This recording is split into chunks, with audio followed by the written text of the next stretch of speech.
அதற்குண்டான தீர்வை கொடுப்பார்கள் அல்லாஹ்வுடைய தூதர் சொன்னாங்க. அல்லாஹ்வுடைய தூதரின் அடிப்படையில் 2012 இருந்து 18 வருஷம் சேர்த்துக்கிடுங்க, 2030 கூட மஹ்தி அலைஹிஸ்ஸலாம் வருவதற்குண்டான வாய்ப்பு இருக்கிறது. அப்போ ஒரு முன்னோட்டமாகத்தான். அதே போன்று அல்லாஹ்வுடைய தூதர் அவர்கள் ஒரு ஹதீஸை சொல்லி காட்டுறாங்க சஹாபாக்கள் கிட்ட, மாஹியல் மதீனா அல்லதி ஜானிப் மின்ஹா ஃபில் பர் வ ஜாரிப் மின்ஹா ஃபில் பஹர். இஸ்லாமிய நாடு என்று சொல்லக்கூடிய ஒரு நாடு இருக்கிறது. அந்த நாடு ஒரு பகுதி கடல், ஒரு பகுதி தரை மார்க்கம். அந்த நாடு எதுன்னு உங்களுக்கு தெரியுமான்ற சொல்ல சஹாபாக்களை கேட்கிறாங்க.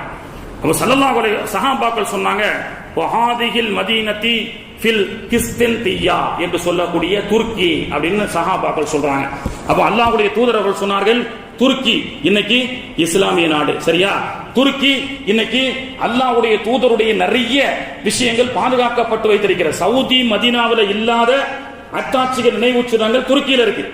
அது இஸ்தான்புல் என்று சொல்வார்கள், அரபியில கிஸ்தின்தியா அப்படின்னு சொல்லுவாங்க. அடுத்த டார்கெட் என்னன்னு சொன்னா அல்லாஹ்வுடைய தூதர் அவர்கள் சொன்னார்கள், கிஸ்தின்தியா என்ற நாடு யூதர்களால் கைப்பற்றப்படும்.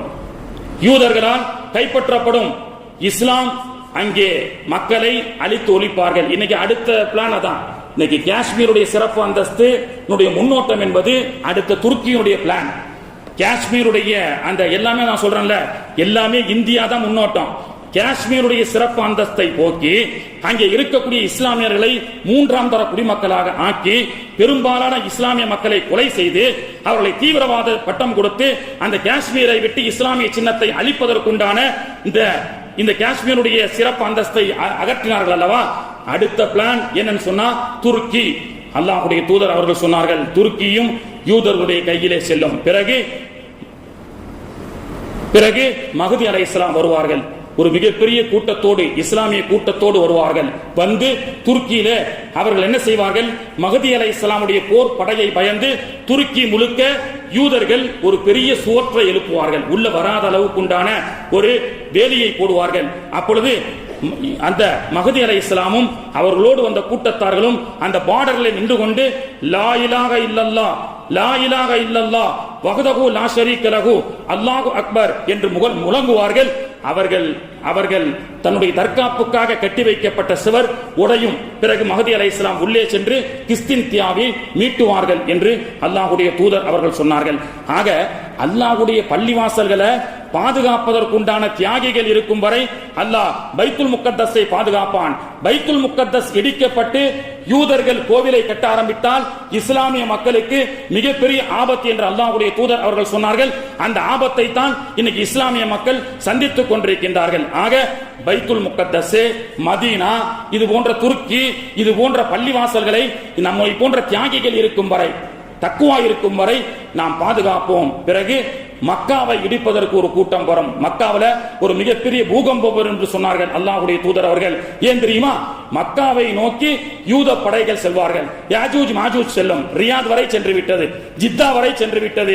தியேட்டர் கட்டிட்டான். இன்னைக்கு ரியாத் செரமோனி புரோகிராம் என்ற அடிப்படையில் புனித பூமிகளிலே இன்ப களியாட்டங்களிலே மூழ்கி கொண்டிருக்கக்கூடிய யூத கைக்கூலிகள் ரியாத்ல மிகப்பெரிய செரமோனி என்ற அடிப்படையில் ஆட்டம் பாட்டம் கொண்டாட்டம் நடத்தியிருக்கிறார்கள் சவுதி அரசாங்கத்துடைய சல்மானுடைய ஆட்சியாளர்கள். அங்கே காபத்துல்லாவை போற்ற ஒரு வடிவத்தை ஸ்டேஜில் போட்டு லைட் போட்டு அதுல அரைகுறை ஆடைகளோடு ஆடக்கூடிய ஒரு காட்சிகளை அரங்கேற்றிருக்கின்றார்கள். இந்த அரங்கம், இந்த அலிச்சாட்டியம் மதீனாவுடைய ஒரு பார்டர் வரை வரும் ரசூலுல்லாஹ் சொன்னாங்க. உஹதுக்கு பக்கத்துல ஒரு மலை வரை வரும். அந்த மலையை தாண்டி வரும் பொழுது தஜ்ஜாலும் வருவான், மதீனாவுக்குள்ள போக மாட்டான். அந்த மலையை இன்னைக்கு போய் நீங்க மதீனால பாத்தீங்கன்னா ரசூலுல்லாஹி ஸல்லல்லாஹு அலைஹி வஸல்லம் அவர்கள் சொன்ன அந்த தஜ்ஜாலுடைய எல்லை மலை என்பது கவர்னர் மாளிகை. அப்போ இவனெல்லாம் தஜ்ஜாலுடைய அடிவருடிகள். ஒரு ஹதீஸ்ல அல்லாஹ்வுடைய தூதர் அவர்கள் சொன்னார்கள், முடிந்த அளவுக்கு சீக்கிரமாக ஹஜ்ஜோ உம்ராவோ செய்யுங்க. கியாமத்துக்கு நாள் சமீபமாக காபத்துல்லாவை பார்ப்பதற்காக சில ஹாஜிகள் செல்வார்கள். காபத்துல்லா உயர்த்தப்படும். காபத்துல்லாவை அல்லாஹ் வானத்திலே உயர்த்துவான். மதீனாவை அல்லாஹ் தஆலா வானத்திலே உயர்த்துவான். மீதம் இருக்கக்கூடிய பள்ளிவாசலை பாதுகாக்கக்கூடிய பணியை அல்லாஹு தஆலா நமக்கு கொடுப்பான். மீண்டும் இழக்கப்பட்ட அனைத்து சொத்துக்களும் மீட்டி எடுக்கப்படும். அதுவரை சில பல ஆயிரம் உயிர்கள் இந்த பூமியிலே கொல்லப்படும் என்று அல்லாஹ்வுடைய தூதர் அவர்கள் சொன்னார்கள். இன்ஷா அல்லாஹ் பாபரி மசூதியும் பாபரி பள்ளிவாசலும் இன்று வேண்டுமானால் அயோத்தி ராமர் கோவிலாக இருக்கலாம். அது கியாமத் நாள் வரை பள்ளிவாசல் தான். இன்ஷா அல்லாஹ் மஹ்தி அலைஹிஸ்ஸலாமோ ஈசா அலைஹிஸ்ஸலாமோ அவர்களோடு சேர்ந்த தியாகிகளோ அந்த பள்ளிவாசலை மீட்டி எடுப்பார்கள். எப்படி மதீனாவை மீட்டு எடுக்க போகின்றோமோ, மக்காவை அல்லாஹ் உயர்த்துவானோ, பைத்துல் முகத்தஸை அல்லாஹ் பாதுகாப்பானோ, துருக்கியை அல்லாஹ் தஆலா பாதுகாப்பானோ, இது போன்று அல்லாஹ்வுடைய பள்ளிவாசலை அல்லாஹ் தஆலா நிச்சயமாக பாதுகாப்பான். அதற்கு நாம் எடுக்க வேண்டிய ஆயுதம் ஒண்ணுமில்ல, தக்வா என்ற இறையச்சம். நம்ம இறையச்சம். ஏன்னா மஹ்தி அலைஹிஸ்ஸலாம் வாளை கொண்டு போர் செய்ய மாட்டார்கள். லா இலாஹ இல்லல்லாஹ் அல்லாஹு அக்பர் என்று சொன்னால் யூதர்களுடைய கோட்டைகள் எல்லாம் சுக்குநூறாக நொறுங்கும் என்று அல்லாஹ்வுடைய தூதர் ஸல்லல்லாஹு அலைஹி வஸல்லம் அவர்கள் சொல்லி காண்பித்தார்கள்.